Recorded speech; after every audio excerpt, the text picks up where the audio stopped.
இந்த மரத்தில் ஏன் அப்படின்னு சொல்லுவாங்க கேட்டாக்கா, மூலத்தோ பிரம்ம ரூபாய மத்தியத்தோ விஷ்ணு ரூபினே அக்ரித சிவரூபாய விருட்ச ராஜாதேனமான்னு சொல்லியிருக்கு.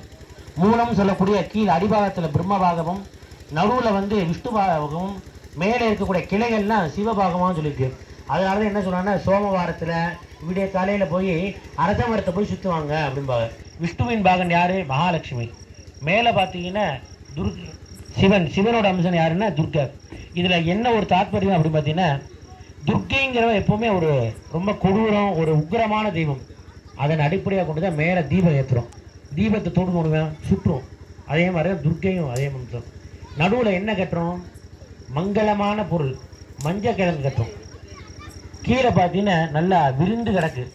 படைத்த உடனே பிரம்மா படைக்கும் போது எல்லாம் நல்ல இதோட ஜோதி தீப கல்யாணி ஆயுவோ ஆரோக்கிய சம்பதா மமசோக விநாசாய தீபஜோதி நமோஸ்துதே அஸ்மின் தீபஸ்தம்பே துர்கா லக்ஷ்மி सरस्वती स्वरूप दीपलक्ष्मी ध्यायामि आवागयामि आसनाति समस्त उपचारान् समर्पयामि.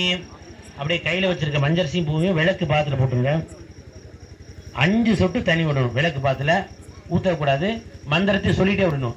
நான் சொல்கிற மந்திரத்தை சொல்லி ஒவ்வொரு சொட்டாக விடணும். சொல்லுங்கள். பாதயோகோ பாத்தியம் अर्घ्यम आचमनीयम स्नानम आचमनीयम